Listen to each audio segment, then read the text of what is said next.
ঢাকা বিশ্ববিদ্যালয় কেন্দ্রীয় ছাত্র সংসদ নির্বাচন 2025-এর মনোনয়নপত্র আজ মঙ্গলবার সকাল 10টা থেকে সংগ্রহ করতে পারবেন প্রার্থীরা। বিশ্ববিদ্যালয়ের নবাব নওয়াব আলী চৌধুরী সিনেট ভবনের তৃতীয় তলায় চিফ রিটার্নিং অফিসারের অফিস থেকে প্রার্থীকে সশরীরে এই মনোনয়নপত্র সংগ্রহ করতে হবে। সোমবার রাতে বিশ্ববিদ্যালয়ের পাঠানো বিজ্ঞপ্তিতে এ তথ্য জানানো হয়।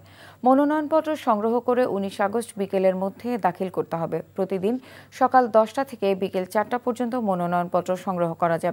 একই সময় হল সংসদের মনোনয়নপত্র সংশ্লিষ্ট হলের হল রিটার্নিং অফিসারদের কাছ থেকে প্রার্থীকে সশরীরে সংগ্রহ ও দাখিল করতে হবে। ডাকসু ও হল সংসদ আচরণ বিধিমালা 2025 অনুযায়ী মনোনয়নপত্র সংগ্রহ ও জমাদানের সময় কোনো মিছিল বা শোভাযাত্রা করা যাবে না এবং 5 জনের বেশি সমর্থক নিয়ে মনোনয়নপত্র সংগ্রহ বা জমা দেওয়া যাবে না। প্রতিটি ডাকসুর মনোনয়ন ফর্মের ফি 300 টাকা নির্ধারণ করা হয়েছে। বান্ডেল থাকলে প্রতি সেনমানিতে টাকা বাঁচবে। বিকাশ সেনমানি বান্ডেল কিনে জিতুন প্রতি লেনদেনে।